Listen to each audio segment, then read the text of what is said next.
For over 2,000 years, Cleopatra has captivated our imagination. Hollywood painted her as the ultimate seductress, Elizabeth Taylor draped in gold, a vision of impossible beauty who brought empires to their knees. But what if everything we believed about the last pharaoh of Egypt was wrong? Recent DNA analysis and groundbreaking archaeological discoveries have shattered the legendary image of Cleopatra. The truth emerging from beneath the Mediterranean Sea and ancient temple ruins tells a far darker story, one of genetic catastrophe, physical suffering, and a woman who may have been fighting her own biology while ruling an empire. This is the terrifying reality of Cleopatra VII.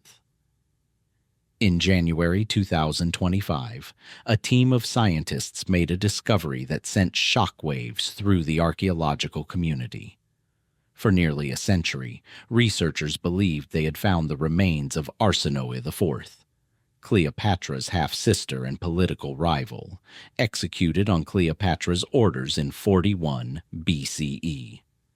The skeleton had been discovered in 1929 in the Octagon Tomb in Ephesus, Turkey, a magnificent structure that seemed fitting for Egyptian royalty. But when researchers from the University of Vienna subjected the skull to micro-CT scanning and extracted DNA samples, everything fell apart. The skeleton wasn't Arsinoe. It wasn't even female.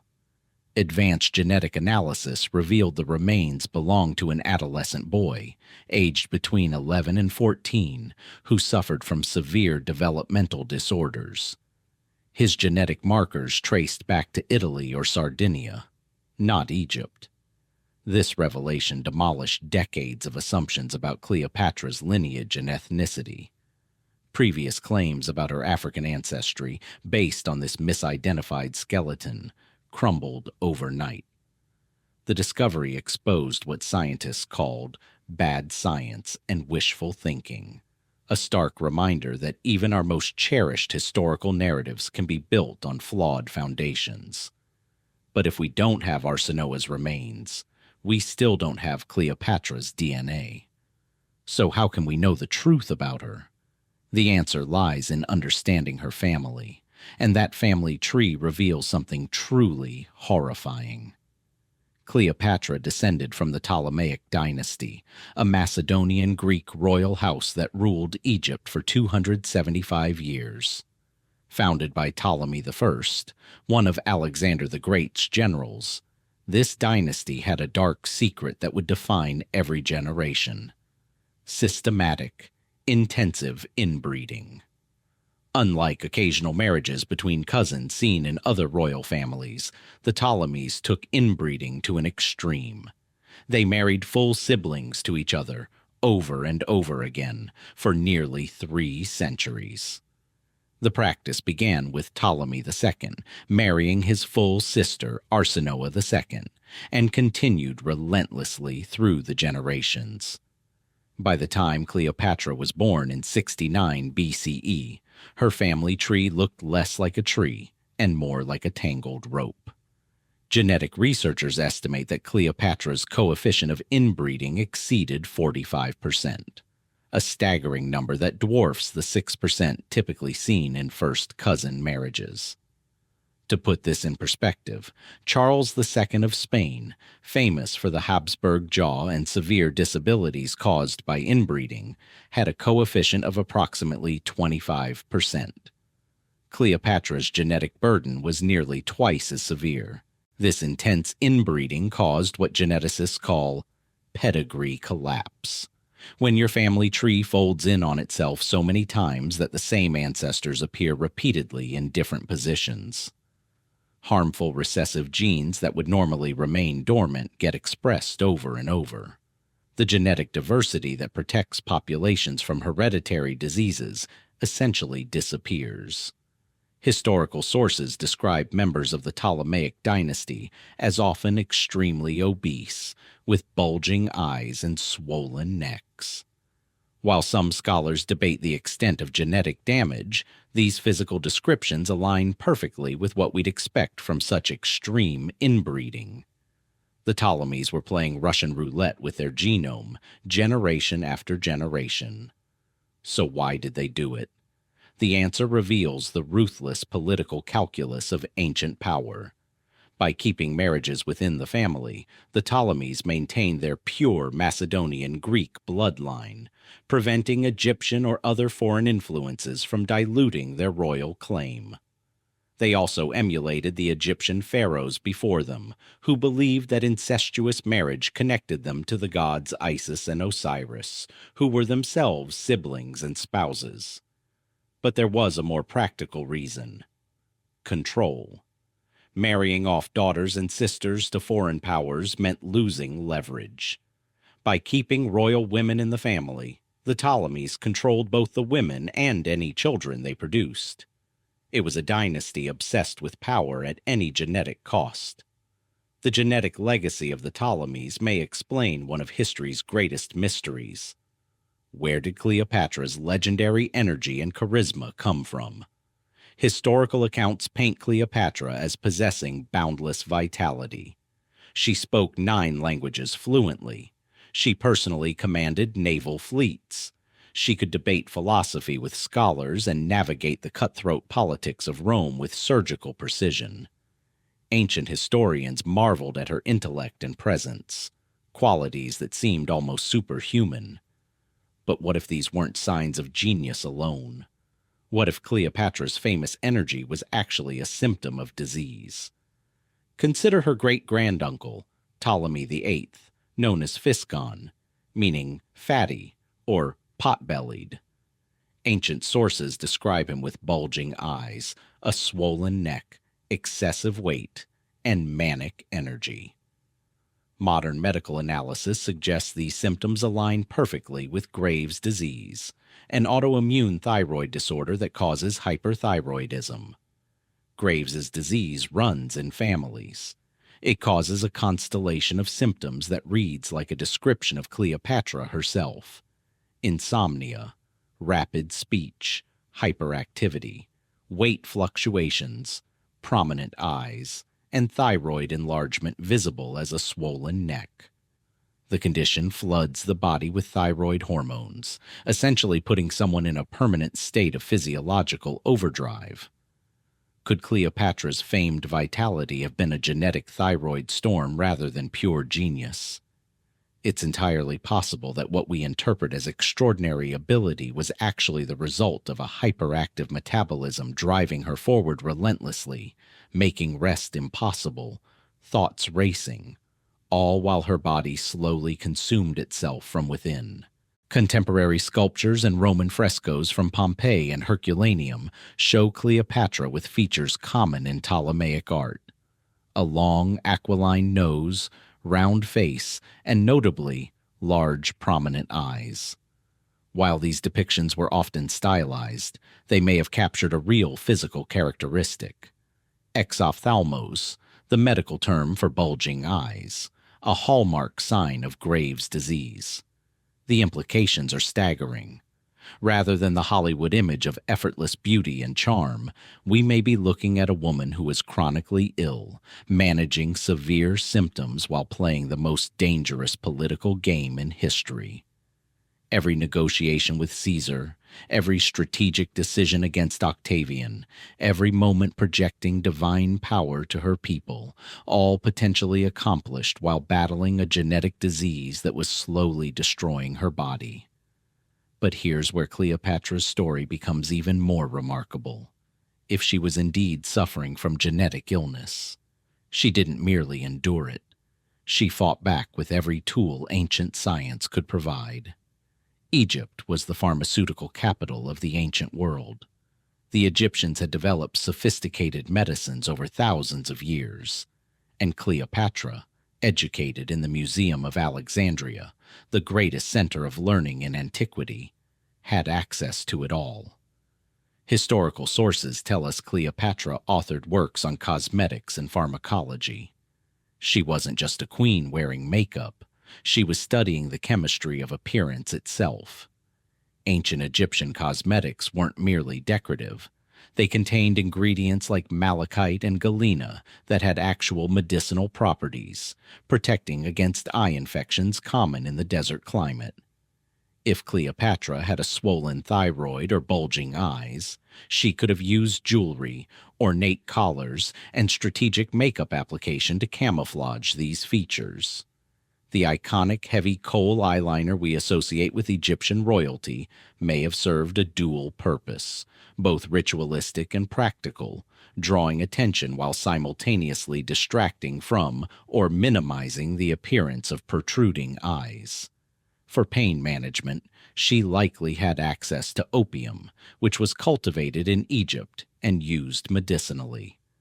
The temples burned kaifi, a complex incense containing frankincense, myrrh, and other ingredients that modern analysis suggests had sedative and mood-altering properties. Blue lotus wine, a mild psychoactive beverage, was common in royal circles. In essence, Cleopatra may have been one of history's first biohackers, using every pharmacological tool available to manage chronic symptoms, enhance her appearance, and maintain the superhuman image required of a living goddess. The divine aura she projected wasn't natural. It was carefully constructed through chemistry, cosmetics, and sheer force of will. This reframes everything.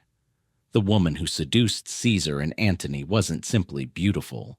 She was a master of perception, using ancient science to overcome biological disadvantages.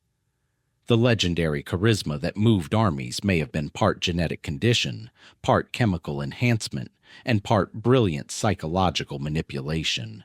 For 20 years, one woman has dedicated her life to finding the answers.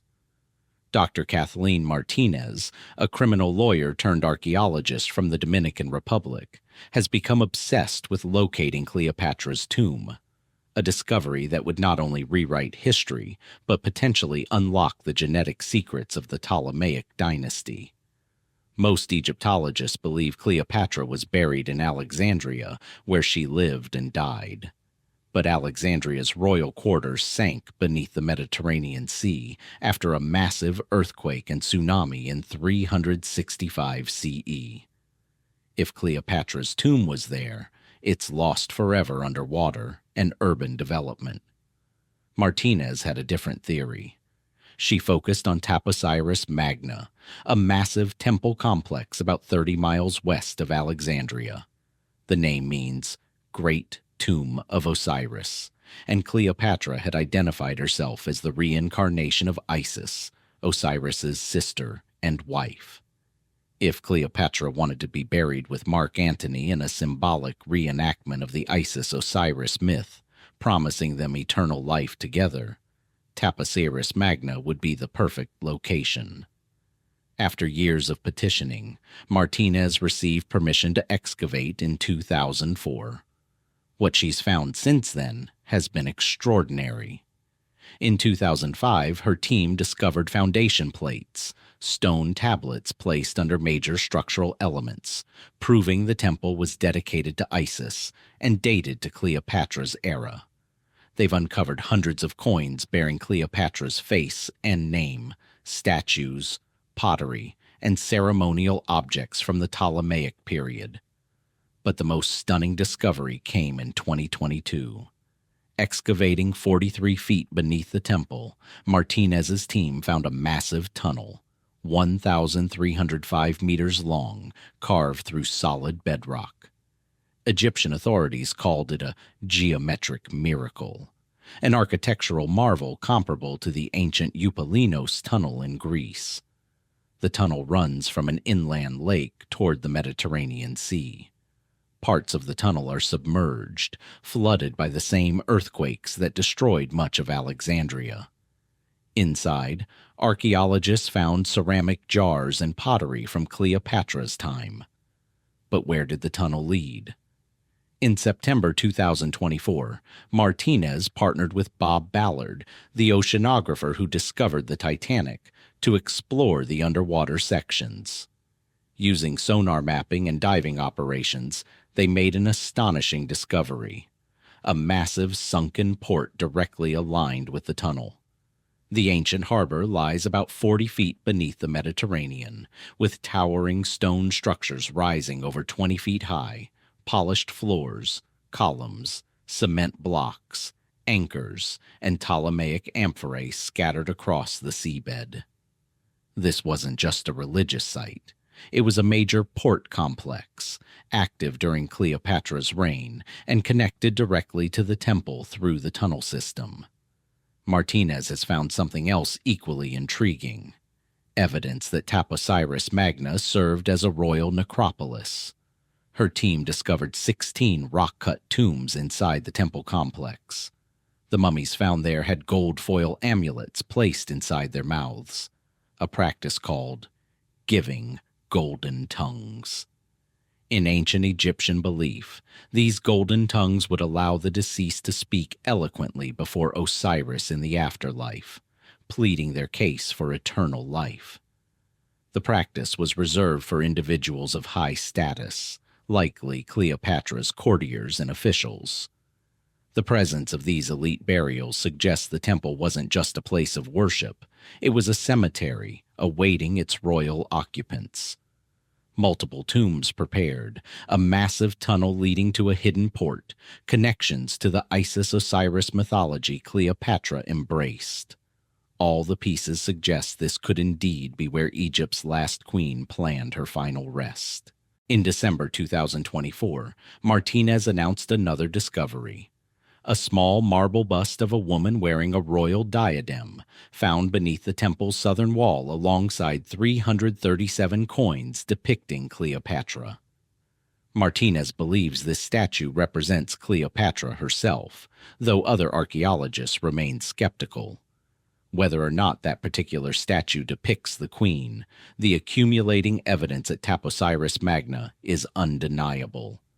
Martinez's decades-long search has transformed our understanding of the site and brought the possibility of finding Cleopatra's tomb from fantasy to tangible reality. The story emerging from genetic analysis and archaeological discovery paints a picture of Cleopatra that's far more complex and, frankly, more impressive than the Hollywood legend. Instead of effortless beauty, we see a woman potentially battling severe genetic illness, managing chronic symptoms with ancient medicine, while projecting an image of divine perfection. Instead of simple seduction, we see brilliant political strategy, linguistic mastery, and sophisticated use of propaganda and spectacle. Instead of the romantic tragedy emphasized by Shakespeare and Cecil B. DeMille, we see a leader who planned her own eternal legacy down to the architectural details of her burial site. The real Cleopatra emerges as someone infinitely more interesting than the myth. She was a survivor who inherited a genetic disaster from 3 centuries of inbreeding. She may have suffered from thyroid disease that simultaneously gave her manic energy and slowly destroyed her health. She was a chemist and biohacker, using cosmetics and drugs to camouflage illness and enhance performance. She was ruthless enough to order her sister's execution.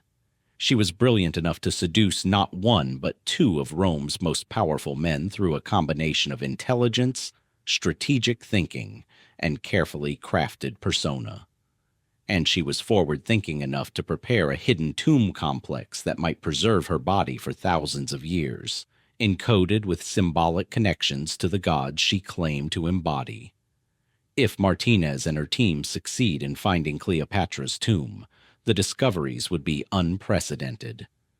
DNA analysis of the queen's remains could finally resolve questions about her ancestry, confirm or disprove theories about genetic illness, and provide insights into the physical reality behind the legend. We might learn what she actually looked like, what diseases she carried, even what she ate in her final days. But more than that, finding Cleopatra would force us to confront an uncomfortable truth. History is written by those who survive, and the stories we tell about the past often say more about our own desires and prejudices than about the people who actually lived. Cleopatra wasn't the woman we wanted her to be, and that makes her real story so much more compelling. She was a genetic survivor, a political genius, a master manipulator, and a woman who ruled against overwhelming odds, both external and internal. The search continues. Somewhere beneath the Mediterranean Sea and the ancient stones of Taposiris Magna, Egypt's last queen may be waiting to tell us her truth. And when we find her, we may discover that the terrifying reality of Cleopatra is far more extraordinary than any legend we ever imagined.